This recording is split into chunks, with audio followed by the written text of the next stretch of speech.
साथ एसपी सिंह बघेल साहब जुड़े हुए हैं, केंद्रीय राज्य मंत्री हैं। और बघेल साहब, आपका स्वागत है बीपी गंगा में। जी नमस्कार जी रोहित जी। जी बघेल साहब, ये बताइए कि हमने आपको बधाई दी, 17 में आपको टिकट मिला, फिर उसके बाद बधाई दी, आप मंत्री बने, फिर बधाई देनी पड़ी क्योंकि आपने लोकसभा चुनाव लड़ लिया, फिर आपने उसके बाद वो चुनाव आप जीते। तो ये एक के बाद एक ये चुनाव लड़ाना ये क्या है, इसके पीछे का पूरा गणित बताइए।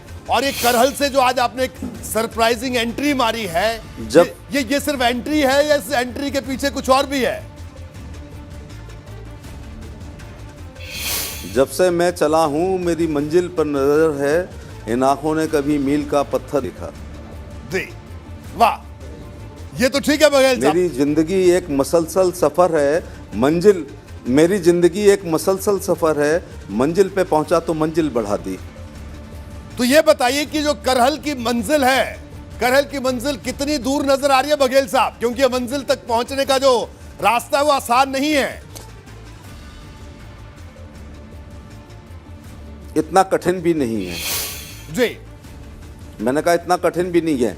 डेमोक्रेसी में जो लोग अपनी कुछ क्षेत्रों को गढ़ कहते हैं, किला कहते हैं, जो ये कहते हैं कि खानदानी सीट है, पुश्तैनी है, वो लोग लोकतंत्र का बड़ा मजाक उड़ाते हैं। अगर देश की गरीब जनता इकट्ठी हो जाए तो अच्छे अच्छे किले गिरे हैं। मैंने रायबरेली के किले को गिरते हुए देखा है, इंदिरा गांधी का अपने जीवन काल में। अमेठी के किले को 2019 में गिरते हुए देखा है। मैंने फिरोजाबाद में अक्षय यादव को, इसी परिवार के एक सेनापति को, अपनी पसंदीदा सीट पर लड़कर हारते हुए देखा है।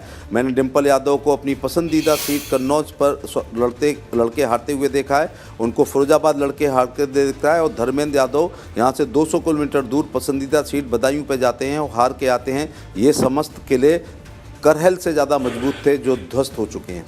जी, लेकिन बघेल साहब देखिए, ठीक है आपने सही कहा, इन तमाम बातों का जिक्र किया, लेकिन उन चुनावों की तैयारी बड़ी पहले से कर रही थी Bharatiya Janata party.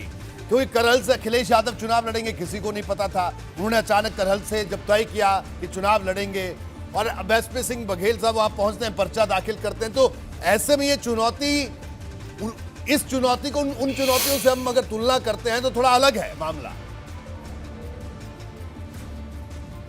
Military science का प्रोफेसर हूँ रोहित जी। जो फौजें हैं शांति काल में पसीना बहा लेती हैं, उन्हें युद्ध काल में खून बहाने की आवश्यकता नहीं पड़ती है।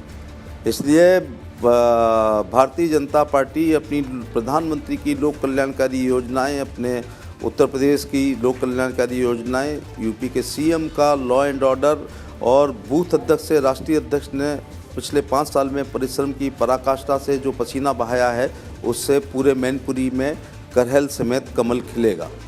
जी, लेकिन बघेल साहब ये बताइए कि अमूमन तो जैसे जब उम्मीदवारों की सूची जाती है, हालांकि आपकी पार्टी का ये मसला है, बड़ा अंदरूनी मसला है हमारी पार्टी का, आप ये भी कह सकते हैं, लेकिन ये बताइए कि लिस्ट आती है, सबको पता चलता है, और यहाँ तो स्थिति ये हुई कि अचानक एसपी सिंह बघेल साहब सुबह अचानक पहुँचते हैं करहल और सरप्राइज एंट्री, एकदम फिल्मी अंदाज वाली एंट्री थी बघेल साहब।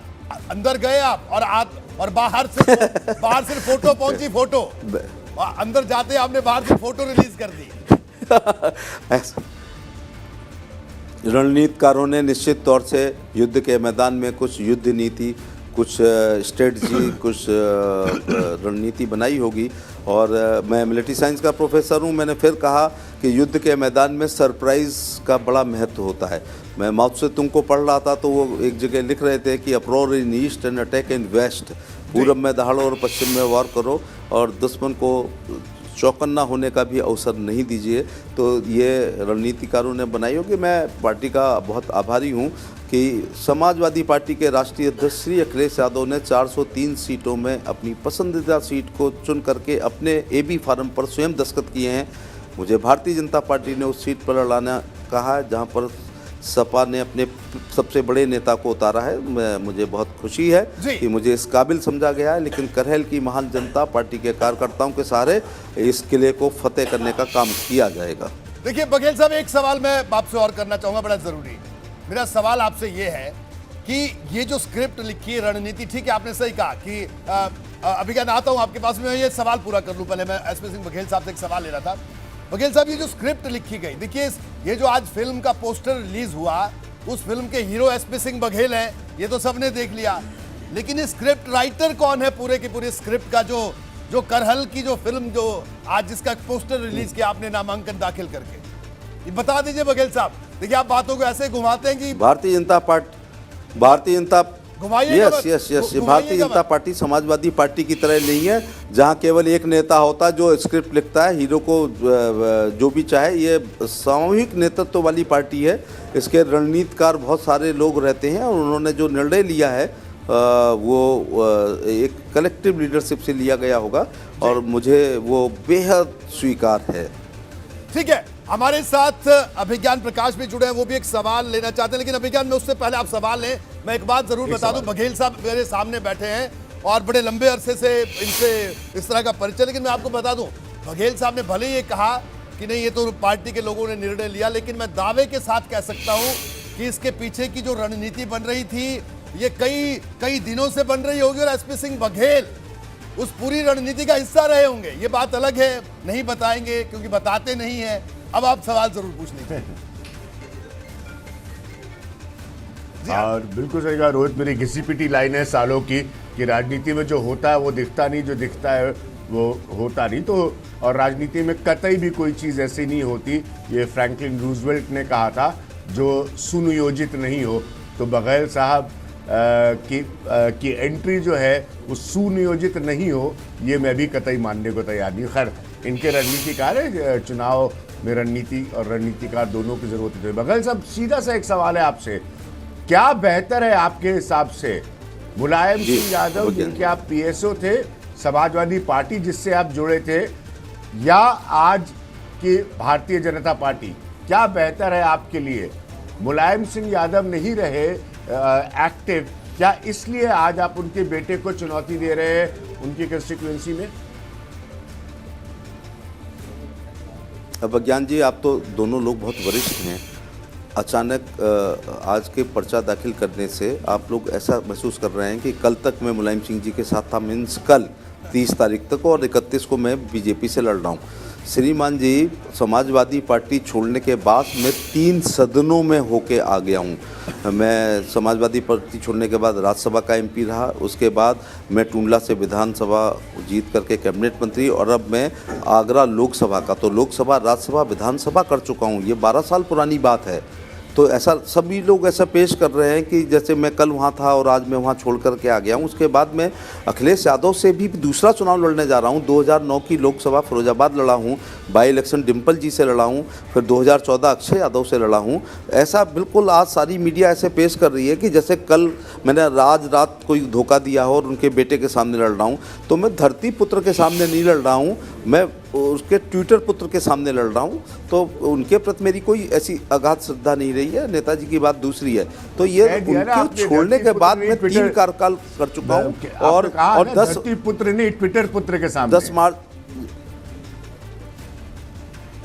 हाँ, ट्विटर पुत्र के सामने लड़ रहा हूँ और ट्विटर पुत्र पाताल पुत्र के सामने लड़ रहा है। मैं अंडरग्राउंड जमीन के नीचे दबाऊं, इतना काम करता हूँ। वाह, ये आपने नया नाम जरूर दिया, पाताल पुत्र। तो एसपी सिंह बघेल को इस चुनाव में हम इस मेरी कॉन्स्टिट्यूंसी में रोहित जी पूरी लोकसभा मेरी, जहां से मैं 6 बार चुनाव जीता हूं, वो सब जानते हैं कि ये आदमी विकास में सड़क, स्कूल, बिजली, पानी, नाली, खरंजा, फाइनल रिपोर्ट, चार्जशीट, बंदूक का लाइसेंस, विधवा पेंशन, विकलांग पेंशन, वृद्धावस्था पेंशन तो करता ही है।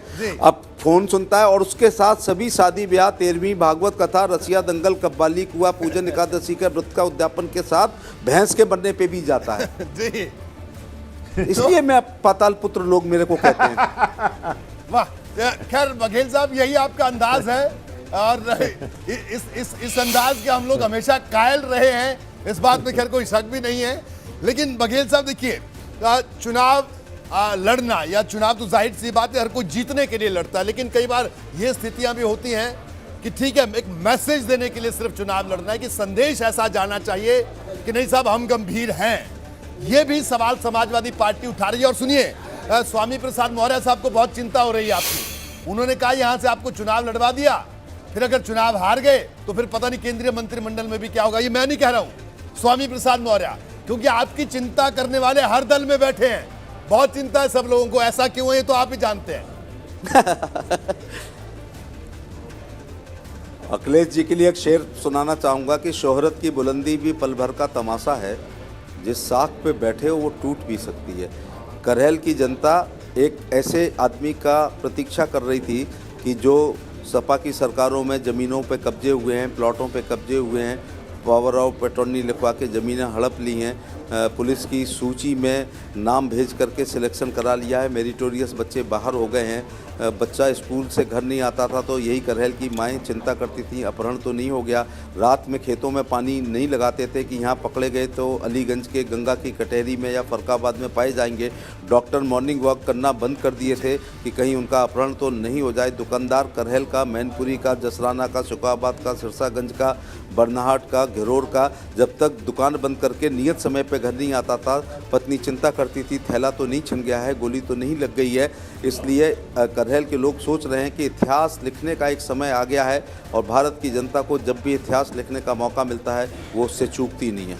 जी, तो एसपी सिंह बघेल साहब, आपका दावा है कि आप इतिहास लिखेंगे, लेकिन एक बात मैं और बताऊं, अखिलेश यादव वो इतने आश्वस्त थे, उन्होंने कहा पर्चा भरने के बाद कि देखिए मैं जा रहा हूं चुनाव आप लोगों को जिताना है, क्योंकि मुझे बाकी जगह भी प्रचार करना है, यहां आ पाऊं ना आ पाऊं, लेकिन उन्होंने ये भी कहा कि जनता ने कहा कि साहब आप चुनाव जीतने के बाद जरूर आना। इस पर क्या कहेंगे आप?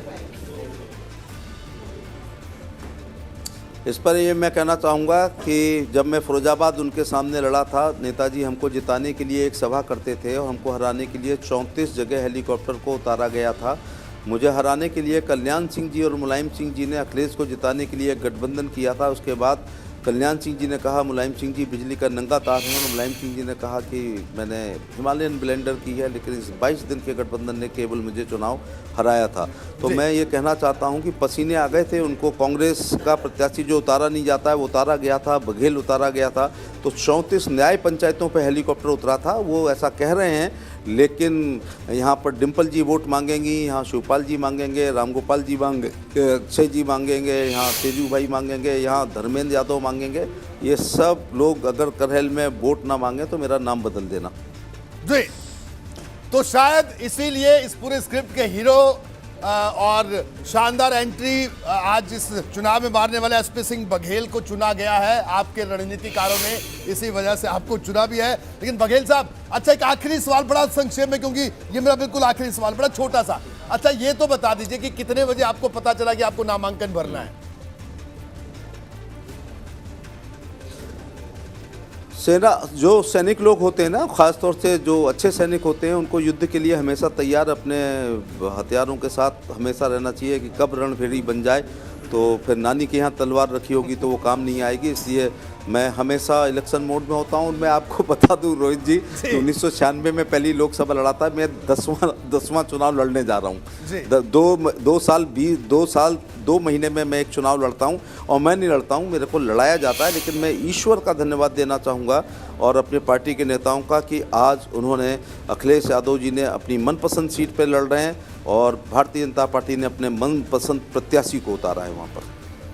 ठीक है एसपी सिंह बघेल साहब, तो बिल्कुल आपका दावा है कि आप इतिहास लिखेंगे, लेकिन आपका बहुत बहुत शुक्रिया एबीपी गंगा से इस बेबाकी से बात करने के लिए। हमेशा से आप जब भी एबीपी गंगा पर आते हैं इसी तरह बेबाकी से बात करते हैं, लेकिन एक बात आपने अभी भी नहीं बताई कि कब आपको पता चला आपको चुनाव लड़ना है। चलिए इस चुनाव के दौरान आपसे बार बार जानने की कोशिश करेंगे या चुनाव के बाद भी। आपका बहुत बहुत शुक्रिया एबीपी गंगा से बात करने के लिए। इतना समय जी बोलिए नहीं, इतना समय जरूर दिया गया है कि मैं अपना पर्चा अपना दाखिल कर लिया हूँ, पर्चा मेरा सही पाया गया है जी। तो समय रहते हुए मेरे को ये सूचना मिली है। ठीक है एसपी सिंह बघेल साहब, आपका बहुत बहुत शुक्रिया एबीपी गंगा से बात करने के लिए। तो बघेल साहब हमारे साथ मौजूद थे, जिनका कहना है कि वो इतिहास लिखेंगे करहल से। इस बार वो बार बार ये दावा कर रहे हैं।